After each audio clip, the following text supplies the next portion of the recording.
This program contains dramatic reenactments and material that may be disturbing to some audience members. Viewer discretion is advised.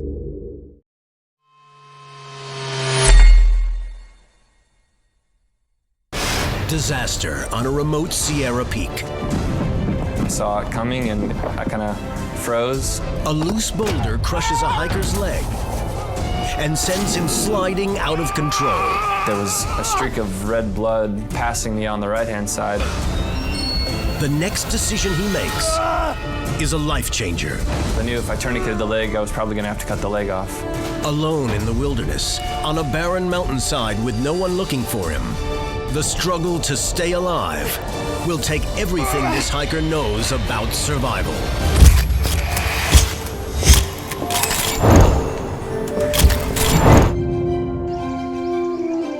Greg Hine grew up loving the great outdoors, and especially hiking in it. He would often go fishing with my mom and dad. Greg would always find time to head off by himself on a nature walk.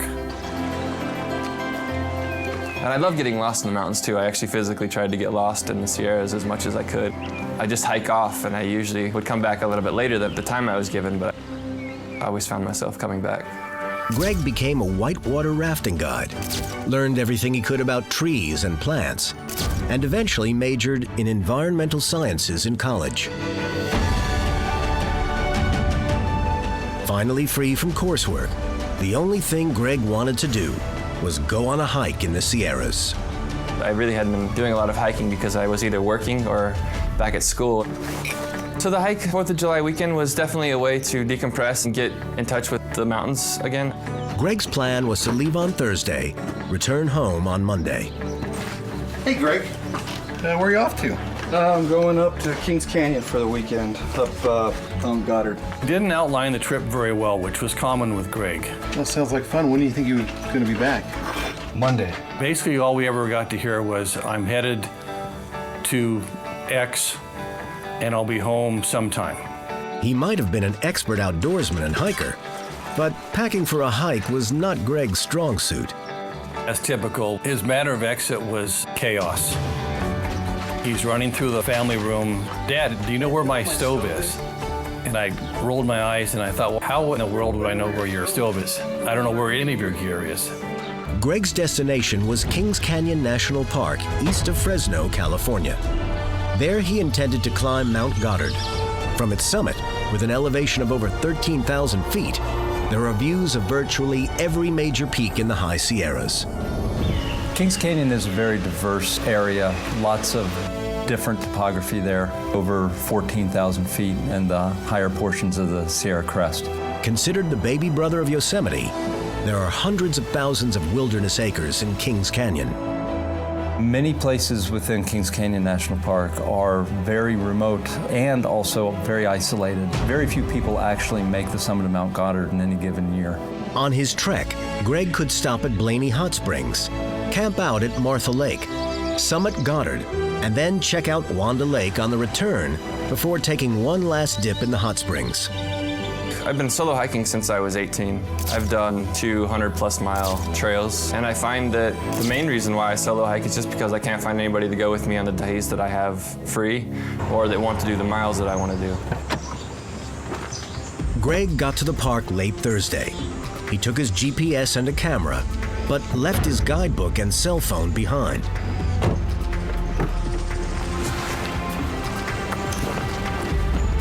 Mileage-wise, I knew that I had 4 days to play with and that I could do that hike and, you know, a new place that I hadn't been in. He set out from Florence Lake Trailhead and hiked around 12 miles in.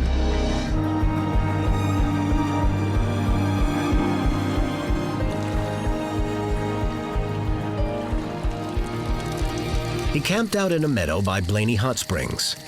I have a huge respect for the dangers implicit in any outdoor pursuit. And when I go to the mountains and go hiking, I try to make sure that I place the route that I'm going to do in such a way that it's a way that I can do it and not have any consequences. So far, Greg's hike was going according to his plan. Well, we had this discussion about him solo hiking a lot, and he knew very vividly, very clearly that we did not like it, did not approve of it, wished he wouldn't do it. But my son has a favorite saying. It's always, "Dad, don't worry about it, things will work out." I've heard that way too many times. But on this hike, things did not work out.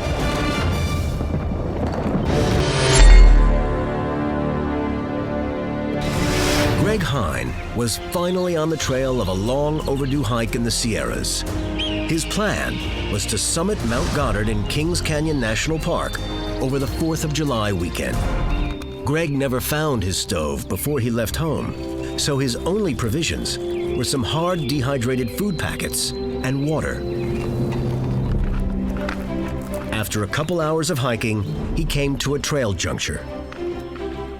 I took a right and went south up the South Fork of the San Joaquin. Hey. Hi. How you doing? I'm good. How are you? Oh, you know. And ended up chatting at that juncture with somebody who was hiking the JMT. And we chatted probably for 15, 20 minutes. I haven't passed one person yet. You're the first. Really? Yeah. Wow. And this was at the height of the summer and a holiday weekend. It's going to be a lot more solitude for you, I think. I love it. Well, have a good hike. Yeah. Thank you. Thank you. Yeah, hopefully the trail is crossed. All right. Have a good one. And then that was the last person I saw. The area Greg was hiking was truly isolated, and also a place of unforeseen dangers. Some of the hazards of traveling through Kings Canyon include changes of weather, can happen very abruptly and without warning. Elevation.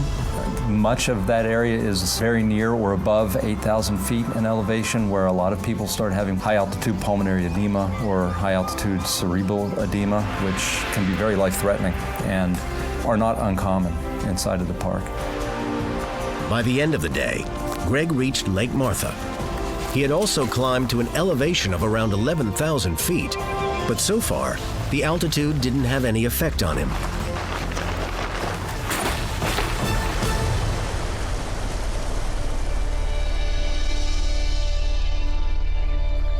Greg's plan for Saturday was pretty straightforward. He walked around Lake Martha, heading towards Mount Goddard.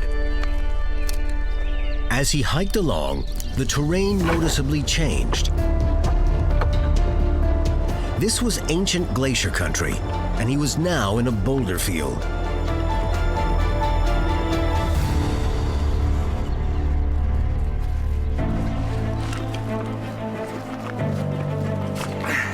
Right before reaching the top of Mount Goddard, I had a snack, mainly to kind of slow myself down so that I didn't have any altitude problems. A couple years ago, I had gotten a little altitude sickness, so I kind of just wanted to check in with myself, get some water, eat some food, and I was feeling great. While he snacked, Greg took out a map and studied it.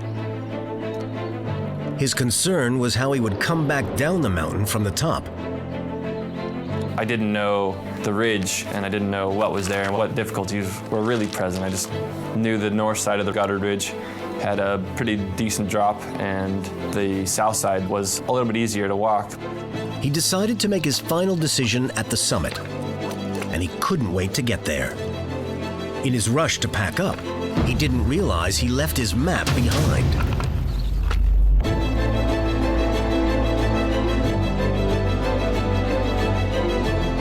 Even if Greg no longer considered himself a peak bagger, he really enjoyed the view from this one when he got there. Reaching the top of Mount Goddard was fun. I mean, it's great views. You see the haze of, the Central Valley, and you see all the other peaks. So I just started stitching together pictures for my buddy mainly, and just soaking it in.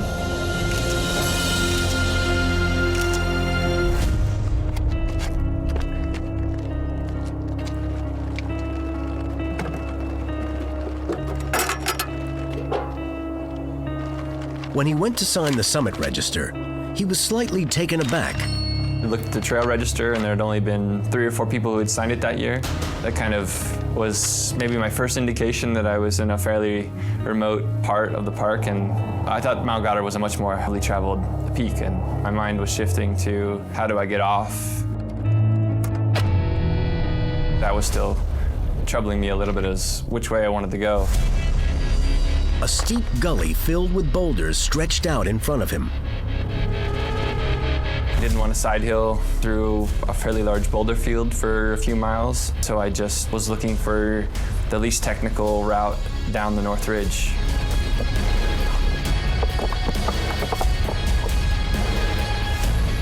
When Greg got off the ridgeline, he came to a scree, a slope covered with loose stones. Every step when I started the initial descent was ankle-deep dirt and rocks, and so every couple steps I would stop, let the boulders flush out from underneath me, and see if there were any rocks that were let loose above me. When he got to the bottom of the slope, there was a snowfield. Greg thought he could slide down it and self-arrest, stop himself if he needed to. The fear of the uncontrollable slide was in my head, so I was just kind of more or less trying to gather myself and to talk myself into being comfortable with the situation. He collected himself and started working his way down. I was making the move and I had a small rock that pulled out in my hand that I couldn't put back, so I just threw it down the mountain. To this day, I still can't figure out where the rock came from. It was a rock let loose and I saw it coming and I kind of froze and it didn't have enough speed to just fly off the ledge. It dropped straight down. Thrown off his feet by the boulder, Greg started sliding down the mountain on his backpack. Looked down, I realized there was a streak of red blood passing me on the right-hand side. I was like, okay, now I have a serious situation that's going to change the whole scope of this hike.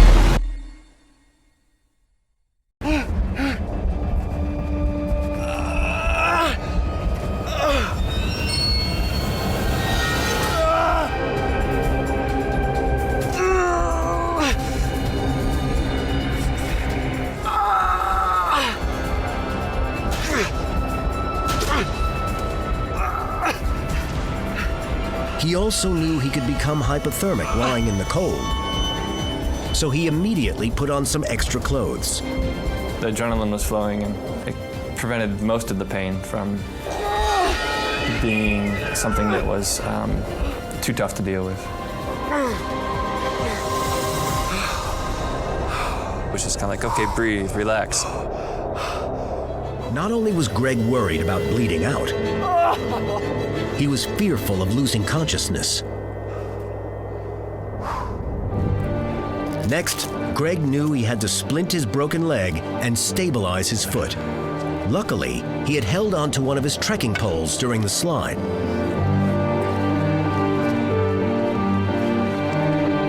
He cut off part of his Thermarest pad and covered the open wound where the boulder had fractured his leg.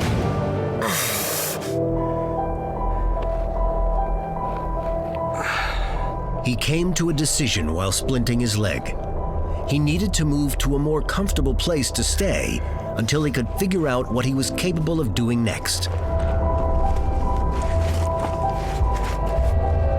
To do any kind of movement, he had to lighten his load.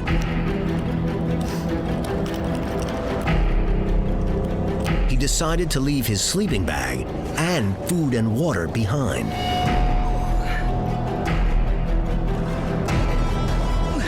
He crawled off the snowfield, carefully holding up his ankle, and slowly made his way to a more protected area with a view.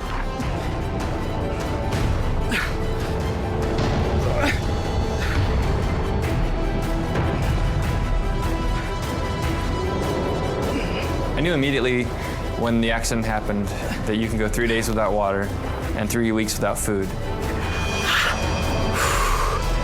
So I had these in the back of my head and didn't think that I was going to be out there for 3 weeks. I actually kind of thought that I'd be rescued within the first day or two.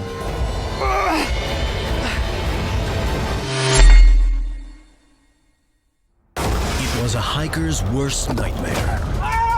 After a loose boulder crashed into his leg and caused a potentially deadly compound fracture, Greg Hine was in survival mode.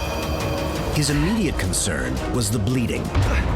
He needed to stop it, but not to the point where it would risk killing his limb. I would put enough pressure until my leg started to throb, and then when the leg started to throb, I would back it off. And so I do this on and off kind of pressure. Because I knew if I tourniqueted the leg, I was probably gonna have to cut the leg off. He successfully reduced the blood flow and settled in for a restless sleep. I really was only concerned about the bleeding. So when I would wake up and it would hurt, I would see how much it was bleeding, and knowing that it wasn't bleeding as much was really quite a joy for me, because that meant that I wasn't losing the blood. And since I wasn't going to be eating anything for the foreseeable future, that wasn't going to be too fatigued with the loss of blood. When Greg woke up Sunday morning, the reality of his situation became very clear. He wasn't even expected home till late Monday. I think Sunday morning into midday was basically what I was grasping with and kind of just internalizing, was that there's 2 days to kill now. And let's, not move the leg, let's get as comfortable as possible. I was just present in knowing that this is my reality. This is all I have to deal with. This is all I can control. And I can't even control what's going on with my leg. Greg's leg was shattered, and this compound fracture was now going from a very bad injury to a potentially lethal one. Greg had made a critical mistake the day before when he was splinting it. He had covered the open wound with a piece of his sleeping pad. Thermarest prevented the air from interacting with my wound, and it kind of created a moist spot from when the rock hit me. It put dirt into the wound, and so the moisture and the dirt led to an infection within the first 24 hours of the accident. Alone in one of the most remote areas of the park, Greg knew no one would be looking for him for at least 2 more days. Every passing hour sent him hurtling towards dire consequences. Greg knew that an open fracture was a medical emergency. If not treated immediately with antibiotics and often surgery, the damage to the tissue, muscles, and nerves could be permanent. It was just make sure you don't do anything to minimize the chances for survival. The loss of Greg's leg was a very real possibility.